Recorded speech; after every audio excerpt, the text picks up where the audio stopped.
नमस्कार, मैं हूं आपके साथ सलोनी। सप्ताह की सुर्खियों में आप सभी का बहुत स्वागत है, जहां हम विस्तार से बात उन खबरों की करते हैं जो पूरे हफ्ते सुर्खियों में बनी रहती हैं। आज इस हफ्ते की बड़ी और चर्चित खबरों पर हम बात करेंगे। तो चलिए कार्यक्रम को आगे बढ़ाते हैं और शुरू करते हैं सप्ताह की सुर्खियां।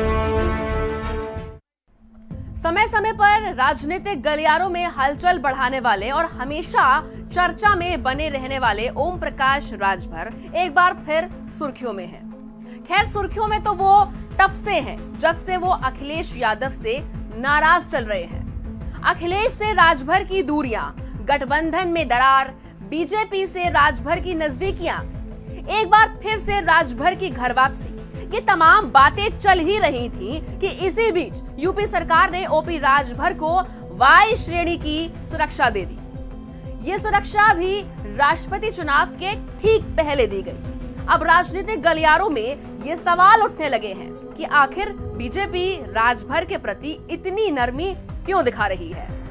ओम प्रकाश राजभर की ताकत को अगर समझना है तो 2022 के विधानसभा चुनाव को याद करना पड़ेगा, जिसमें भारतीय जनता पार्टी को काफी नुकसान उठाना पड़ा था। आजमगढ़ और गाजीपुर जिले में तो भाजपा का खाता तक नहीं खुल पाया था, क्योंकि राजभर ने अपनी राहें भारतीय जनता पार्टी से अलग कर ली थी। राजभर के तमाम विरोध के बावजूद बीजेपी उन्हें साथ लाने का प्रयास करती रही। 2022 के विधानसभा चुनाव से पहले कई बड़े नेताओं ने उनसे मुलाकात और फोन पर बात करने की कोशिश की, लेकिन बात फिर भी नहीं बनी। चुनाव में हार के बाद भी बीजेपी के नेता लगातार ओम प्रकाश राजभर के संपर्क में बने रहे और इसी के बीच राजभर द्वारा लगातार अखिलेश यादव के फील्ड पर ना निकलने को लेकर विरोध जताने, आजमगढ़ में लोकसभा उपचुनाव में सपा के हार जाने के बाद उनकी सपा से दूरी लगातार बढ़ती जा रही है और इसका सीधा सीधा फायदा भारतीय जनता पार्टी ने एक बार फिर उठा लिया है और देखा जा रहा है कि एक बार फिर से राजभर और भारतीय जनता पार्टी की नजदीकियां बढ़ती जा रही है। ये रिपोर्ट देखिए।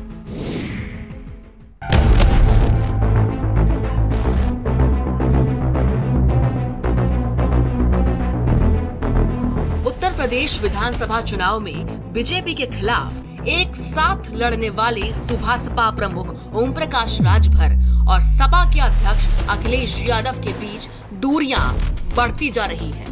ओपी राजभर पहले अखिलेश पर सवाल खड़ा कर योगी के डिनर पार्टी में शामिल हुए।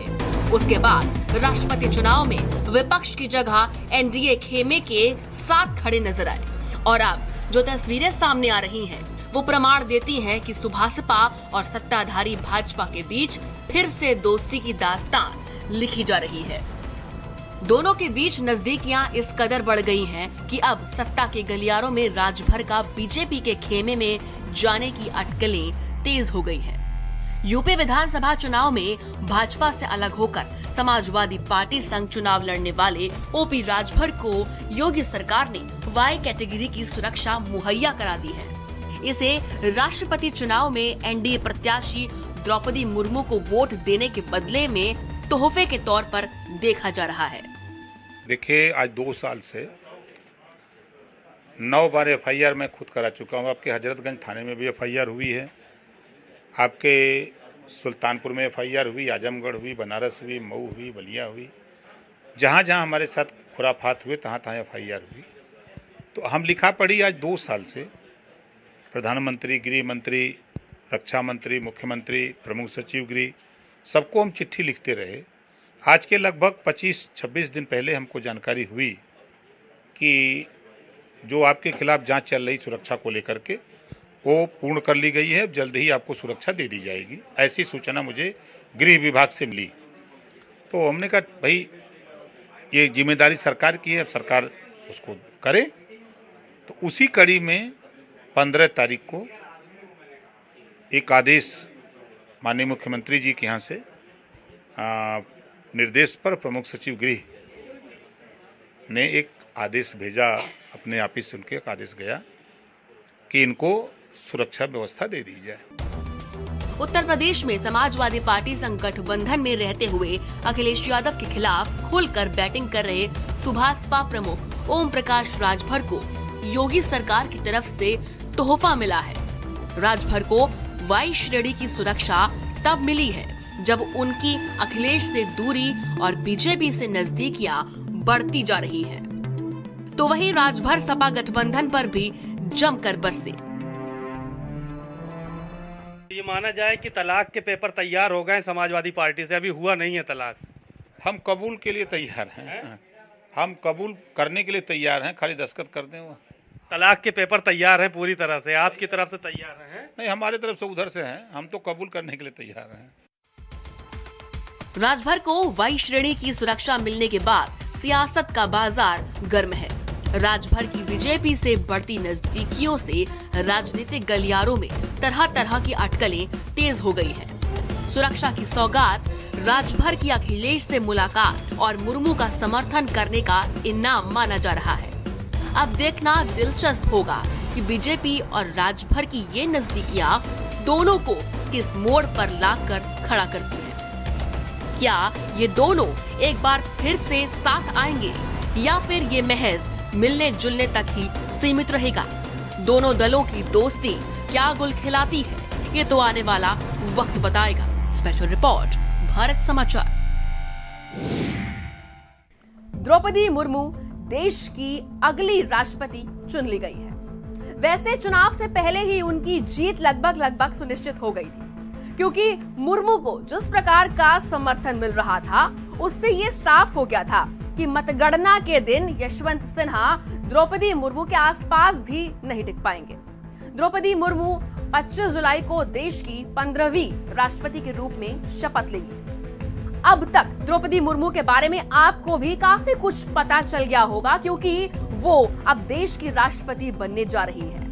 लेकिन हम बात करेंगे उनके राष्ट्रपति बनने के सियासी मायनों पर। देखिए, द्रौपदी मुर्मू आदिवासी समुदाय से आती हैं और आदिवासी समुदाय से होने का लाभ न केवल भारतीय जनता पार्टी को राष्ट्रपति चुनाव में देखने को मिला, बल्कि गुजरात, छत्तीसगढ़, राजस्थान और मध्य प्रदेश के आगामी विधानसभा चुनाव और अगले लोकसभा चुनाव में भी पार्टी को इससे लाभ की उम्मीद है। वहीं राष्ट्रपति चुनाव में कई राज्यों में क्रॉस वोटिंग भी हुई। इससे विपक्ष की दरार भी अब खुलकर सामने आ गई है। आंकड़ों के मुताबिक 17 सांसदों के अलावा अलग अलग राज्यों में करीब 125 विधायकों ने भी अपने दलों के रुख के खिलाफ जाकर द्रौपदी मुर्मू के पक्ष में वोटिंग की है। द्रौपदी मुर्मू आदिवासी हैं, जमीन से जुड़ी हैं, उनका एक लंबा राजनीतिक अनुभव रहा है। एक आदिवासी महिला को देश के सर्वोच्च पद पर बैठाने का असर महिलाओं पर भी होगा। समाज के सबसे निचले तबके और आदिवासी समाज से आने वाली द्रौपदी मुर्मू महिलाओं के लिए एक प्रेरणा बनेगी। उनके गृह राज्य ओडिशा, इससे लगे झारखंड और नॉर्थ ईस्टर्न स्टेट्स में शेड्यूल्ड ट्राइब्स के लोगों की बहुत बड़ी तादाद है और बीजेपी अब इन्हीं लोगों के बीच अपनी पैठ को और भी ज्यादा मजबूत करना चाहती है। देखिए, आपको बता दें, 2019 के लोकसभा चुनाव में बीजेपी ने उड़ीसा में काफी अच्छा प्रदर्शन किया था और बीजेपी अब उसे एक बार फिर से विधानसभा चुनाव में दोहराना चाहती है। ये रिपोर्ट है।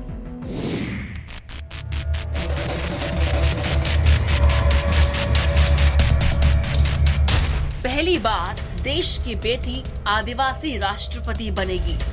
बीजेपी द्रौपदी मुर्मू की जीत का ग्रैंड सेलिब्रेशन कर रही है। दिल्ली से लेकर उड़ीसा और गुजरात से लेकर बंगाल तक बीजेपी बड़े पैमाने पर जश्न मना रही है। दिल्ली में बीजेपी ने विजय जुलूस निकाला। ऐसा पहली बार हुआ जब राष्ट्रपति की जीत के बाद ऐसा जश्न मनाया गया। दिल्ली में जश्न के दौरान आदिवासी परंपरा में नृत्य करते कलाकार दिखाई दिए।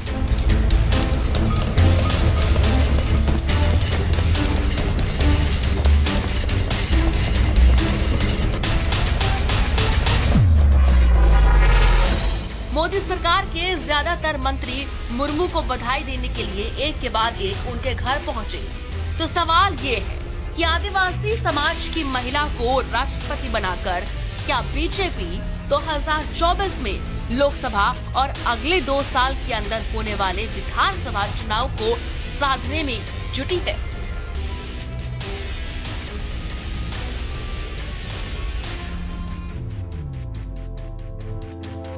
जानकारों के मुताबिक द्रौपदी मुर्मू के राष्ट्रपति बनने से बीजेपी को राजनीतिक फायदा जरूर मिलेगा।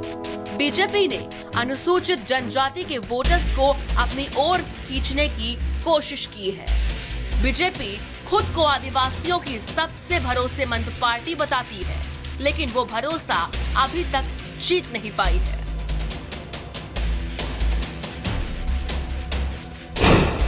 8.9% अनुसूचित जनजाति के वोटर्स को सीधा संदेश। 2 सालों में 18 राज्यों में चुनाव होने हैं। गुजरात में इसी साल चुनाव, मध्य प्रदेश, छत्तीसगढ़, राजस्थान में 2023 में चुनाव होंगे। अनुसूचित जनजाति के लिए 47 लोकसभा सीटें आरक्षित हैं। 2019 लोकसभा चुनाव बीजेपी को 47 में 41 सीटें मिली थी। विधानसभा चुनाव में आदिवासी वोटों का नुकसान हुआ है। मुर्मू फैक्टर बीजेपी के लिए बेहद फायदेमंद साबित होगा।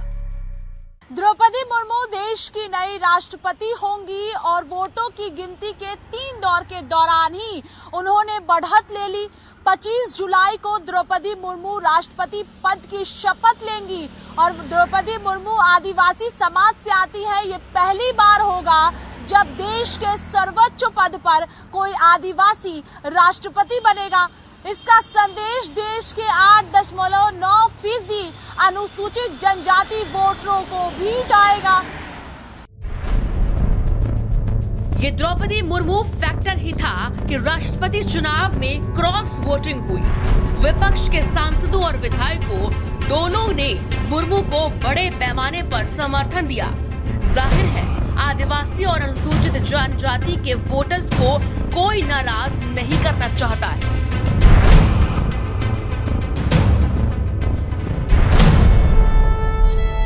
साल 2017 में दलित समाज से आने वाले रामनाथ कोविंद को बीजेपी ने राष्ट्रपति बनाया था।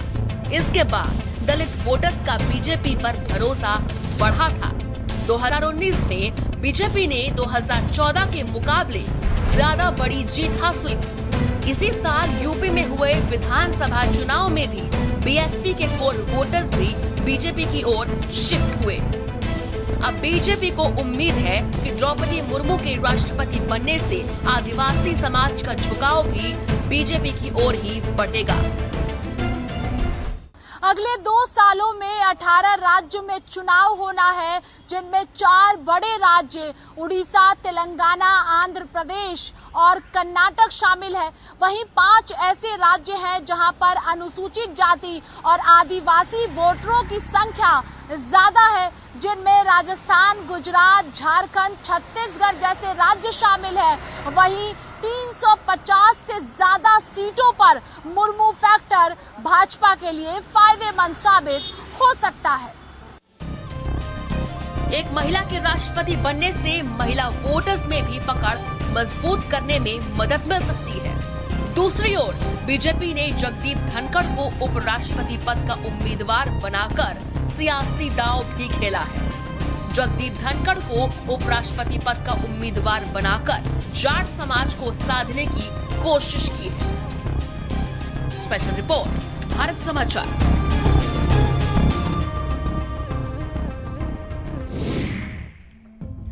जून वो तारीख थी जब राहुल गांधी मनी लॉन्ड्रिंग के मामले में ईडी के सामने पेश हुए थे।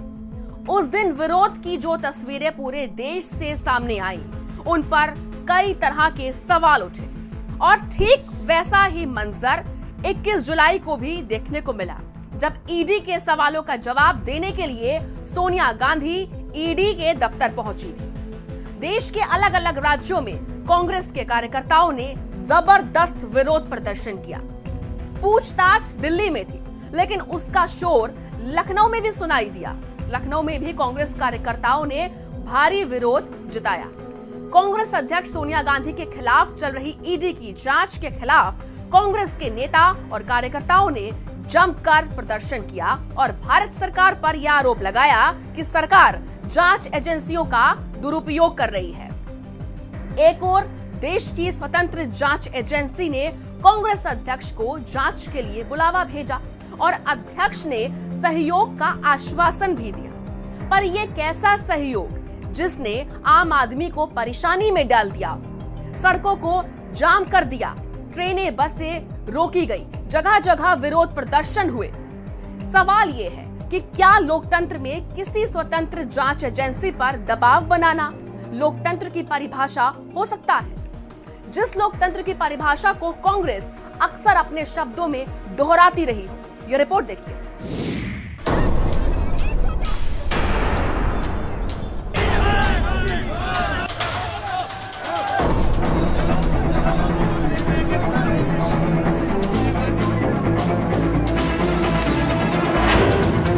सोनिया से ईडी की पूछताछ पर बवाल। सड़कों पर उतरे कांग्रेस कार्यकर्ता।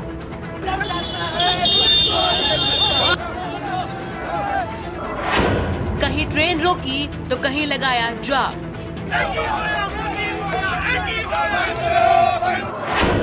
25 जुलाई को फिर होंगे सवाल।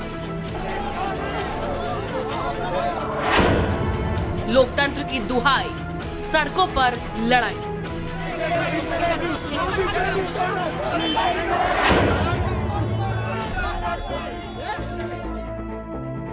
नेशनल हेराल्ड केस कांग्रेस के लिए गले की फांस बन गया है, क्योंकि गुरुवार को कांग्रेस अध्यक्ष सोनिया गांधी ईडी के सवालों के जवाब देने ईडी दफ्तर पहुंची, तो दूसरी तरफ लोकतंत्र की दुहाई देते कांग्रेस के कार्यकर्ता सड़क पर विरोध जताने उतर आए। कहीं ट्रेन रोकी गई तो कहीं बस रोकी गई। कई शहरों में जाम लगा दिया गया।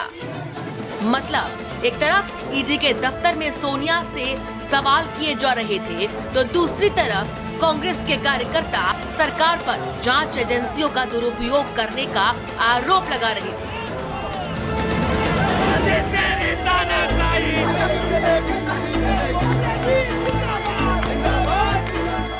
नेशनल हेराल्ड से जुड़े मनी लॉन्ड्रिंग मामले में सोनिया गांधी से ईडी ने पूछताछ की और ये पूछताछ करीब 3 घंटे तक चली। 12:30 बजे के आसपास सोनिया गांधी से ईडी की पूछताछ शुरू हुई, जो करीब 3 बजे तक चली है। इसके विरोध में कांग्रेस मुख्यालय में कांग्रेस के नेता कार्यकर्ता इकट्ठा हुए, तो वहीं दिल्ली समेत देश भर में विरोध प्रदर्शन कांग्रेस के कार्यकर्ताओं ने किया। हालांकि पूछताछ के दौरान अधिकारियों ने सोनिया गांधी की तबीयत का खास ख्याल रखा। उनके लिए मेडिकल ऑफिसर को दूसरे कमरे में बैठाया गया था, जबकि प्रियंका गांधी भी सोनिया गांधी के साथ मौजूद थी। ईडी ने करीब 3 घंटे तक सोनिया गांधी से पूछताछ की। अब आपको बताते हैं कि 3 घंटे में ईडी ने सोनिया गांधी से कौन कौन से सवाल किए। आप यंग इंडिया की निदेशक क्यों बनी? यंग इंडिया कंपनी का क्या काम था? कांग्रेस और एजेएल के बीच किस प्रकार का लेन देन हुआ? क्या आपको पता था कि यंग इंडिया एजेएल का अधिग्रहण कर रही है? एजेएल की संपत्ति देश भर में कहां-कहां थी? एजेएल की सभी संपत्ति का क्या उपयोग किया जाता था? कांग्रेस कार्यकर्ताओं ने सरकार पर आरोप लगाया कि सोनिया गांधी को झूठे मामले में फंसाया जा रहा है और इसके खिलाफ लगातार विरोध प्रदर्शन कांग्रेस कार्यकर्ता करते रहेंगे। लेकिन इन सब के बीच सोनिया गांधी को ईडी ने एक बार फिर से नया समन भेजा है और 26 जुलाई को पेश होने के लिए सोनिया गांधी को कहा गया है। 25 जुलाई को ईडी सोनिया गांधी से फिर पूछताछ करेगी। मतलब जिस दिन द्रौपदी मुर्मू राष्ट्रपति पद की शपथ ले रही होंगी, उस दिन सोनिया गांधी ईडी के सवालों के जवाब दे रही होगी। स्पेशल रिपोर्ट, भारत समाचार।